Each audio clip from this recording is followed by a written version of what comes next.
so we're going to now talk about how do we determine the pH of weak acids and weak bases. And what you'll find is that it's a bit more complex than doing the same thing for strong acids and strong bases. The reason for that is because simply weak acids and weak bases do not undergo complete dissociation. They undergo partial dissociation.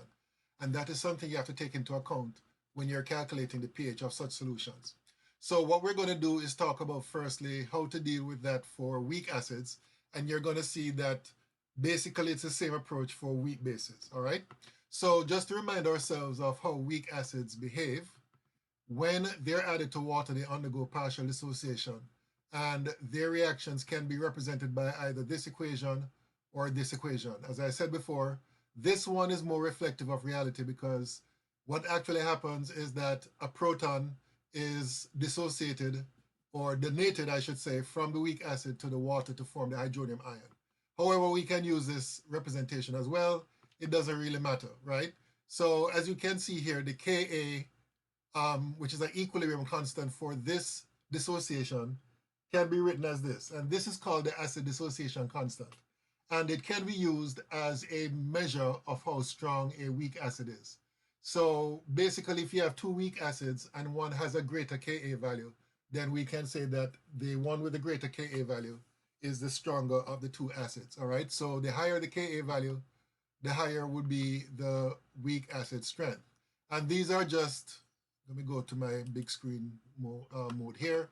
Okay, so this slide here basically shows you a list of weak acids and their corresponding Ka values, all right? And what you see here is over here, Kb values. We're going to talk about Kb later on. So ignore this for the time being. Let us just focus on this side right here. So for example, hydrofluoric acid is a weak acid. Its Ka value is 7.1 times 10 to the minus 4. And then if you come down here to, let's say, aspirin, its Ka value is 3.0 times 10 to the minus 4. And then benzoic acid, its Ka value is 6.5 times 10 to the minus 4, and so on and so forth. As you can see here, phenol has a very low Ka value. So basically, these acids are arranged in order of increasing acidity going from bottom to top, all right? Okay, another thing I want to introduce to you here is the whole concept of percent ionization. And this is, again, related to weak acids and weak bases. So the definition of percent ionization is shown here. It is basically the ionized acid concentration at equilibrium divided by the initial concentration of the acid times 100%. So if you have a monoprotic acid HA, then the percent ionization, and by the way, in some textbooks they call it the percent dissociation. It means the same thing. The percent ionization is simply the concentration of H plus divided by the initial concentration of the acid times 100%. So therefore, when it comes to comparing strong acids and weak acids, what you'll find is that strong acids will have 100% dissociation, percent ionization, right? Whereas in the case of weak acids, what you'll find, and that is true, by the way, when you look at the concentration, it doesn't matter what the concentration is, strong acids will dissociate strongly. On the other hand, for weak acids, what you'll find is that for weak acids whose initial concentration is close to zero, its percent ionization is 100%, but as the concentration of the acid increases, the percent ionization decreases, all right? Okay, so applying that to what we have just learned, we're going to look at this example here. This question says, what is the pH of a 0.5 m HF solution at 25 degrees? So, of course, this is a dissociation. It's a weak acid. And the Ka value would be given by this. I just noticed there's an error here. There should be no HF here. So make sure you take note of that. It should, well, actually, it's HF should be there. I'm sorry. I'm mixing that up with something else. Anyway, so this is the equation here for calculation of the Ka value. So basically, initially, we have 0.50 m of the HF. We have 0 here and 0 here for H plus and F minus. Now the changes for the HF, we're going to call that minus X, which means that stoichiometrically speaking, the changes for H plus and F minus will be plus X respectively in each case. So therefore, we can have equilibrium expressions for the concentrations in this line right here. And then we can plug these values into the Ka expression. So when we do that, this is what we end up with. Now, basically from here, the objective is to determine the X value. Now, as you can see, this is going to be rather challenging, but we can simplify it by making an approximation. The approximation is based on the fact that Ka is a very small number compared to 1. Based on that fact, we can approximate that X is so small that 0.50 minus X is effectively equal to 0.50. So basically, we can drop this X from this expression here, and we end up with this expression, which is far easier to solve. So basically, we can determine what X squared is, and therefore solve for X, and X is equal to 0.019 M, all right? So therefore, that's how we determine X, by making that simplifying approximation. So if X is equal to 0.019, that means that X is equal to the concentration of H plus and F minus, and the concentration of HF is 0.50 minus X, which is equal to 0.48. And therefore, we can easily find the pH being equal to 1.72. Now, this is the pH based on the approximation. It's not enough for us to make the approximation and then just get the answer. We have to make sure that the approximation that we have made is valid. How do we do that? We find the percent dissociation. The percent dissociation must be less than 5% for the approximation to be valid. So to find the percent dissociation, this is what we do. We divide the concentration of the H plus by the initial concentration of the acid. And in this particular case, we found that the percent dissociation is 3.8%, which is less than 5%. So therefore, the approximation is valid, it's okay, and therefore the pH calculation that is based on that, we can take at face value, all right? So that's what happens when we have a situation where we make an assumption that the dissociation is small, and then we test the assumption by determining the percent dissociation. If the percent dissociation is less than 5%, then the calculated pH value based on the assumption will be accepted. Now, what we're going to look at is a situation where that's not the case. In this case now, it's the same acid of a weaker concentration, and we start off by doing the same thing. We find Ka, and we make the approximation. So I'm jumping a couple of steps because we did that in the previous example. And we solve for X. And in this case, we solved X being equal to 0.006 based on the approximation.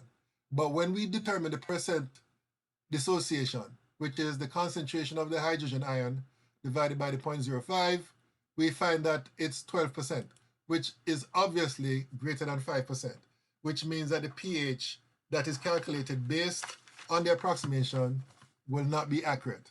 So in that particular case, it's a bit more complicated. And I'm going to show you what you need to do in order to determine the pH. So what I'm going to do is get out of this here. I'm going to go into my sketchbook here, and I'm just going to delete.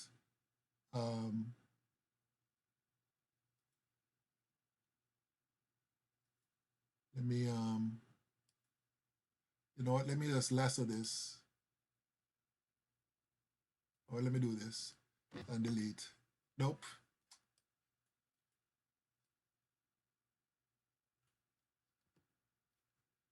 Okay.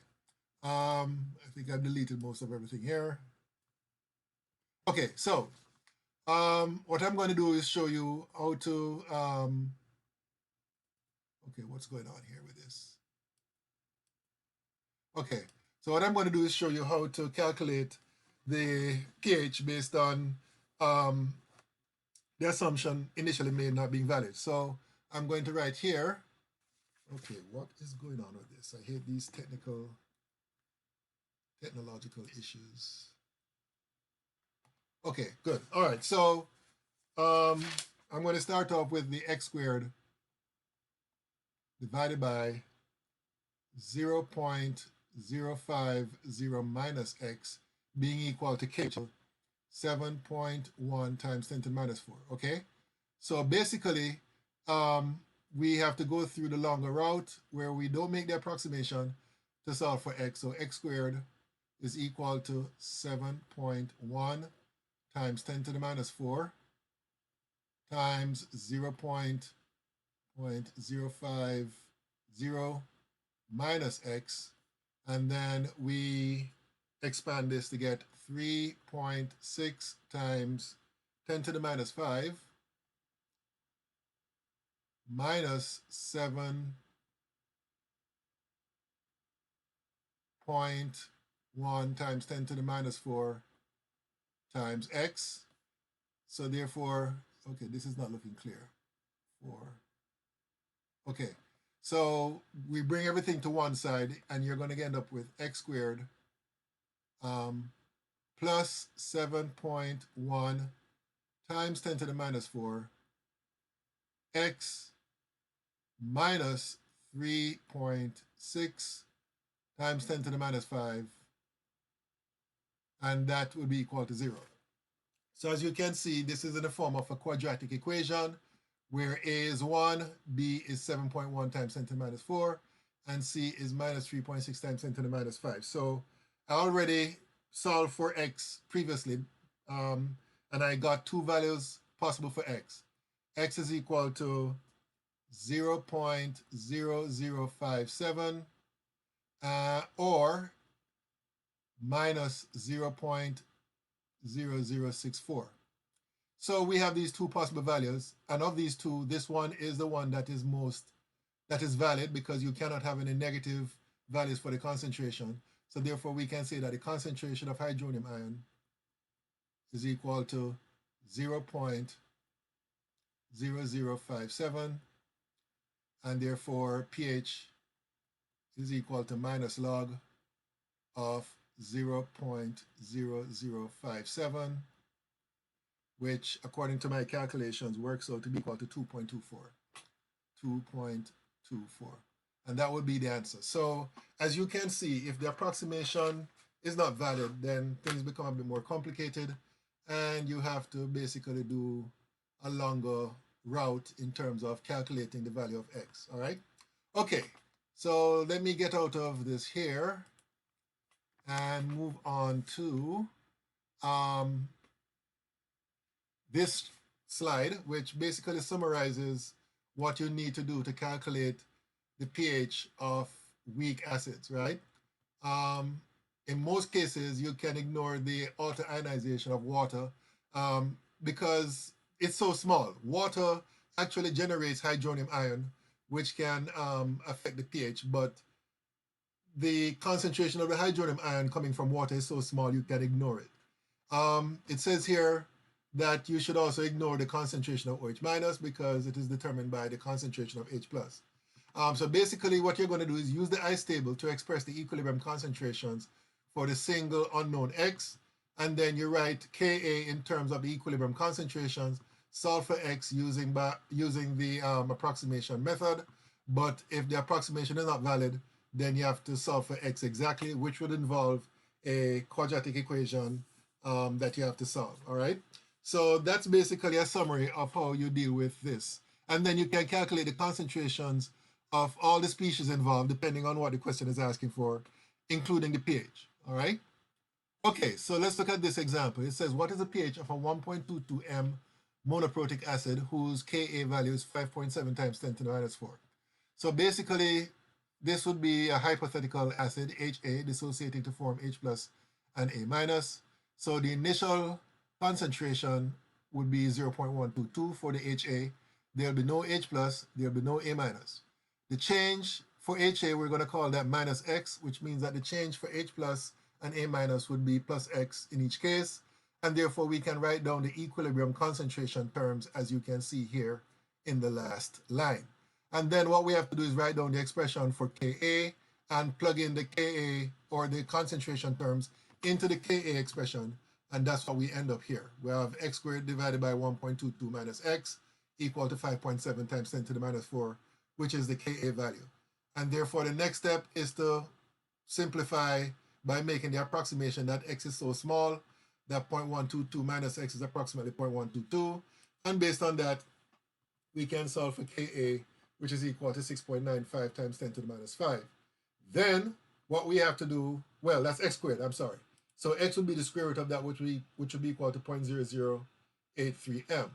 And then we have to find the percent dissociation, which would be 0.0083 divided by 0.122, which is equal to 6.8%, which is obviously greater than 5%. So therefore, the approximation is not valid, which means that we have to come back to this equation right here and solve directly for x. So that's what we're going to do here, right? So this is the equation that we're working with. We rearrange it to get this, and then we basically put that in the form of a quadratic equation. We solve for x based on the quadratic formula, and we have two possible values for x. The one that is the valid one would be not that one, but this one right here. And therefore, based on that, we can determine the concentration of hydronium or hydrogen ion, which is 0.0018 m. And based on that, we find a pH which is equal to 2.09. All right.